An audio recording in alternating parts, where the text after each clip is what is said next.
दोस्तों नमस्कार। स्वागत है आपका YouTube चैनल हमारे सब staff to clerk promotion bankers way में।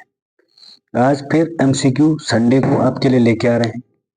उम्मीद करता हूं कि आप पढ़ाई कर रहे होंगे, इसलिए मैं संडे को जबरदस्ती लेके आया हूं आपके लिए MCQ, ताकि आपको लगातार प्रैक्टिस मिलती रहे। और आज का जो MCQ है, आपको थोड़ा न्यू वर्जन का MCQ मिलेगा। करंट की चीजें ज्यादा मिलेंगी, जो मतलब कुछ करंट की चीजें हैं, और बाकी तो प्रीवियस हैं जो बैंकिंग सेक्टर सब स्टाफ टू क्लर्क प्रमोशन के लिए है। ठीक है, बाकी आप लगातार रिवीजन करते रहिए, रिवीजन करते रहिए और रिवीजन करते रहिए। जितना रिवीजन करोगे उतना फायदा होगा। और प्ले लिस्ट में जाके आप अगर अगर आपने प्रीवियस क्लासें नहीं देखी है, प्रीवियस MCQ आपको कम से कम, मेरे को लग रहा है 1000 MCQ से ज्यादा हुए होंगे। पहले तो उससे ज्यादा हो गए होंगे, लेकिन उनको प्रैक्टिस करते रहिए। और बाकी इससे ज्यादा कुछ नहीं कहने वाला हूं मैं, क्योंकि संडे है आज, और संडे को आप आराम से जितनी भी क्लास है सब सुनो, रिपीट रिवीजन करते रहो करते रहो करते रहो। जरूर आएगा, 101% आएगा। शुरू करता हूं आज की क्लास।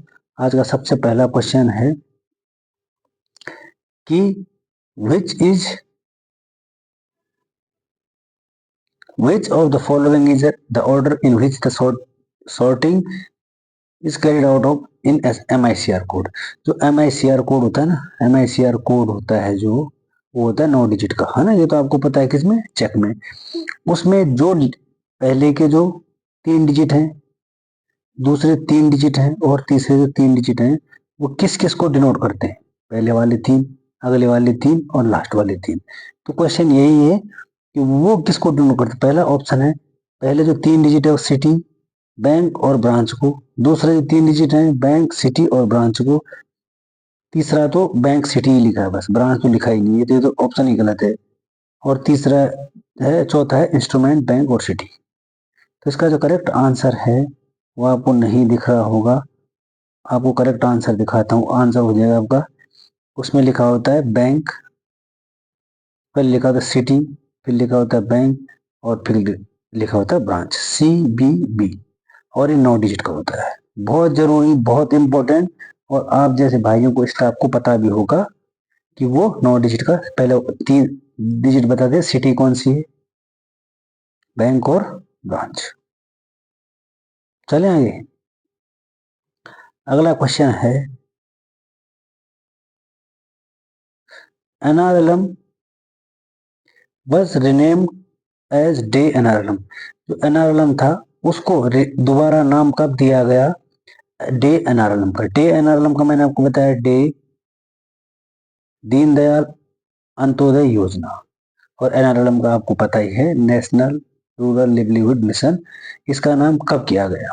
पहला ऑप्शन है 2013 में, दूसरा है 2016 में, तीसरा है 2017 में, और चौथा है 2019 में। और इसका जो करेक्ट आंसर है वो हो जाएगा 2016, ऑप्शन नंबर बी। एक्चुअली इसकी शुरुआत हुई थी वैसे 2011 में, ठीक है। 2011 में NRLM की शुरुआत हुई थी, लेकिन उसका नाम जो बदल के ना DA कर दिया गया था, दीनदयाल अंत्योदय योजना कर दिया गया था 2013 में। ठीक है भाई, चलते हैं नेक्स्ट क्वेश्चन की तरफ।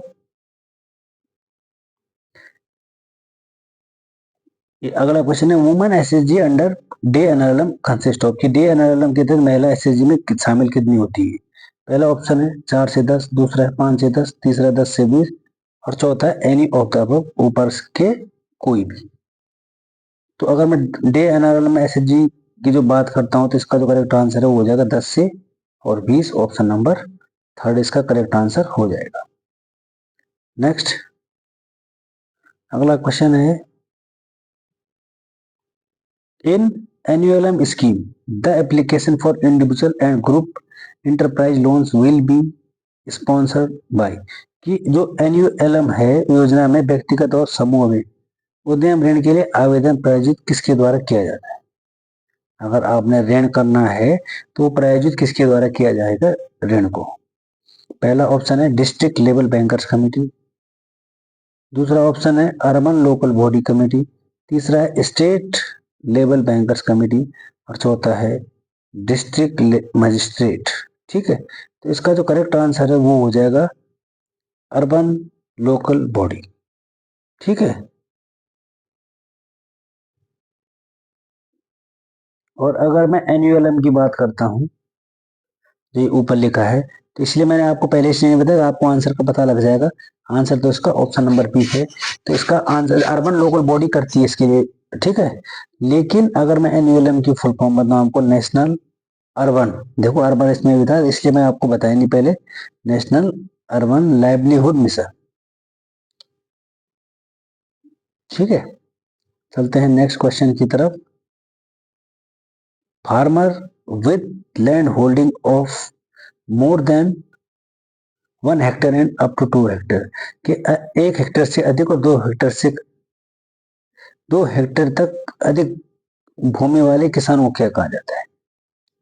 1 हेक्टेयर से ज्यादा और 2 हेक्टेयर से कम, उनको कौन से किसान कहा जाता है? पहला ऑप्शन है मार्जिनल फार्मर, दूसरा होता है स्मॉल फार्मर, तीसरा होता है अदर फार्मर और चौथा है नन ऑफ दीज। तो उनको कहा जाता है स्मॉल फार्मर कहा जाता है। ठीक है, ये तो मैंने आपको पहले भी बता रखा है, ये वाला क्वेश्चन आपको पहले ही मैं करवा चुका हूं। नेक्स्ट अगला क्वेश्चन है, what is the total priority sector target for small finance banker? जो लघु वित्त बैंक हैं उनके लिए जो प्रायोरिटी सेक्टर का जो टारगेट है उसका लक्ष्य कितना है?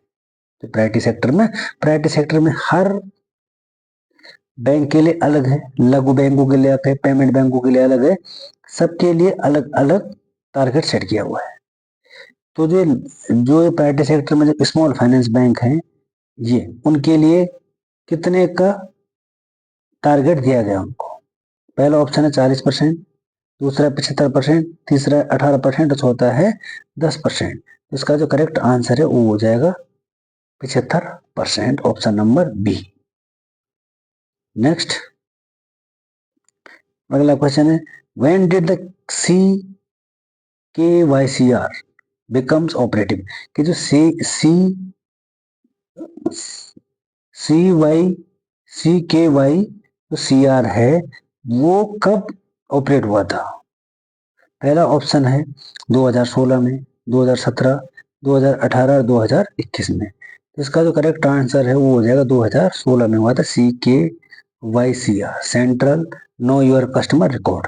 इसकी फुल फॉर्म हो जाती है सेंट्रल के की नो योर कस्टमर रिकॉर्ड, इसकी फुल फॉर्म हो जाएगी। नेक्स्ट अगला क्वेश्चन है, all reporting entities including banks to file e copy of KYC records. ये है नए क्वेश्चन। ठीक है, नए भी क्या मतलब 2016 में आ गया था सी केवाईसी। तो क्वेश्चन है कि जो केवाईसी की जो रिपोर्ट है वो सभी रिपोर्ट संस्थाओं केवाईसी रिकॉर्ड की ई कॉपी कितने दिन में दाखिल करनी होती है आपको? अगर आपने सी केवाईसी करवा रखा है तो उसकी जो ई कॉपी है उसको कितने दिन में दाखिल करना होता है? पहला ऑप्शन है 1 दिन में, दूसरा है 2 दिन में, तीसरा है 3 दिन में, चौथा है 5वें दिन में। इसका जो करेक्ट आंसर हो जाए वो हो जाएगा 3 दिन में। ये क्वेश्चन आपको नए कहीं पर भी नहीं मिलेंगे, केवल आपको अगर कहीं क्या पता कोई पढ़ा रहा हो तो मेरे को पता नहीं, लेकिन बाकी आपको ऐसे मिलना थोड़ा ये मुश्किल हो जाएगा। देखो ये वाला क्वेश्चन देखो आप, ये जो CKYC है, CKYC identifier is KYC identifier is unique identifier for the customer generated by the CKYCR and notified to the reporting entities. It is a कि जो KYC पहचान करता CKYC द्वारा उत्पन्न ग्राहक के लिए विशिष्ट पहचान करता होता है।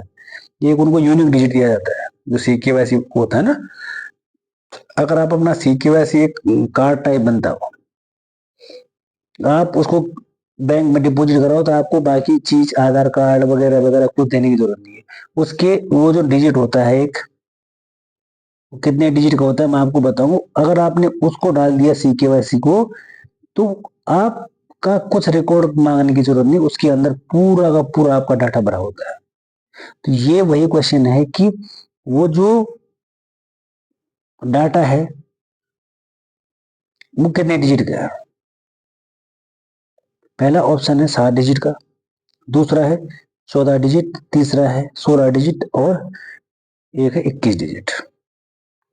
तो इसका जो राइट आंसर है वो हो जाएगा इसका 14 डिजिट का है। अगर आपको दिखेगा तो आप बोलोगे हाँ यार, अगर आपने किया होगा ये हो जाएगा 14 डिजिट। ऑप्शन नंबर बी इसका करेक्ट आंसर हो जाएगा। नेक्स्ट अगला क्वेश्चन है, Bhim user through which of the following can send है, ठीक है, SEND है ना, कि भीम उपयोगकर्ता निम्नलिखित में से किसके माध्यम से पैसा सेंड का था यहाँ पे ना भेज सकते हैं। पहला है VPA, दूसरा है अकाउंट नंबर एंड IFSC, तीसरा है QR कोड और चौथा ऑल ऑफ द अबव। तो इसका जो करेक्ट आंसर है वो हो जाएगा ऑल ऑफ द अबव, सबसे भेज सकते हैं। ठीक है भाई, अगर मैं आपको इस VPA की फुल फॉर्म बताऊं जो मैंने बताई नहीं, तो हो जाएगी वर्चुअल पेमेंट अकाउंट। ठीक है, वर्चुअल पेमेंट अकाउंट इसकी फुल फॉर्म हो जाती है। Next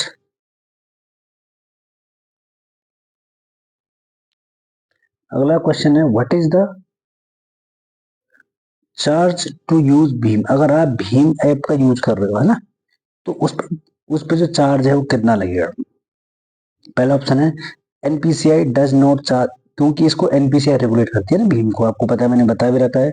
Bhim does not charge any user for transaction, कि भीम NPCI कोई भी चार्ज नहीं लेता भीम ऐप से। दूसरा है NPCI चार्ज 50 पैसे पर ट्रांजेक्शन, एक ट्रांजेक्शन में NPCI 50 पैसे लेता है। अगला क्वेश्चन है, वो है option NPCI charges 1 rupees per transaction, NPCI में 1 रुपए लेता है चार्ज में। और चौथा है इनमें से कोई नहीं। तो इसका जो करेक्ट आंसर है, आपने देखा होगा कि ये जो भीम ऐप है वो कोई भी ट्रांजेक्शन चार्ज नहीं लेती है। ठीक है, चलते हैं अगले क्वेश्चन की तरफ। और अगला क्वेश्चन मिल जाएगा आपको, foreign exchange rates in India determine, कि भारत में जो विदेशी मुद्रा की जो दरें हैं वो किसके द्वारा निर्धारित की जाती है। पहला ऑप्शन है फाइनेंस मिनिस्टर, वित्त मंत्री के द्वारा, दूसरा है रिजर्व बैंक के द्वारा, अगला है फेडे के द्वारा और चौथा होता है आपका market forces of demand and supply. तो फॉरेन एक्सचेंज रेट के जो डिटरमाइन करता है वो होता है option number 4 market forces of demand supply. चलते हैं अगले क्वेश्चन की तरफ। और अगला क्वेश्चन है आपकी स्क्रीन पर ये, who regulate the foreign trade in India, Bharat में जो विदेशी व्यापार का जो नियमन है वो कौन करता है।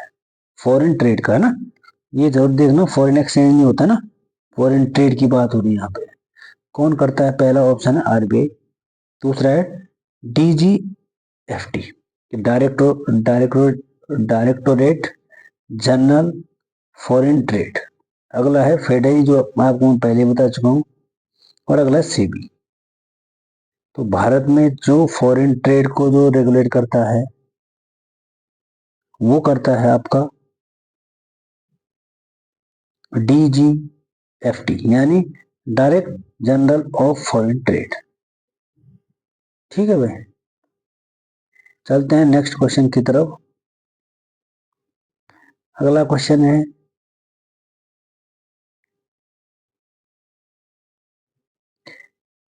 which of the following method is applied for quoting the foreign exchange rates in India, कि भारत में विदेशी मुद्रा दरों को उद्धृत करने के लिए कौन सी विधि लागू की जाती है। भारत में जो विदेशी जो दरें हैं, फॉरेन एक्सचेंज रेट्स हैं, कि वो उनको कौन लागू करता है। पहला है कैसे लागू करते हैं उनको, उस विधि को कैसे, कौन सी विधि है उसको लागू किया जाता है। पहला है क्रॉस रेट से, दूसरा है डायरेक्ट रेट, तीसरा है इनडायरेक्ट रेट, चौथा है सेलिंग रेट। इसका correct answer option number B direct rate. तो दोस्तों ये था आज का सेशन संडे का। सोचा संडे को आज खाली नहीं जाने दूंगा, इसलिए आपके लिए मैंने एमसीक्यू तैयार किया है। उम्मीद करता हूँ कि आपको सही लगेगा और आप इसका रिवीजन करोगे। सही तो क्या लगेगा, आपने रिवीजन करना है। सही चाहे लगे चाहे ना लगे, पढ़ना तो है ही भाई। अगर क्योंकि एग्जाम नजदीक आने वाला है तो बाकी और इससे ज्यादा मैं कुछ नहीं कह सकता। तो उम्मीद करता हूँ कि आप पढ़ें और आराम से आप अपनी तैयारी करें, समय को व्यर्थ बर्बाद ना करें। बाकी आप सब समझदार हैं। फिर मिलेंगे, संडे को एंजॉय करो, पढ़ो लिखो आराम से। फिर मिलेंगे मंडे को एक और नई क्लास के साथ। तब तक के लिए धन्यवाद, थैंक यू।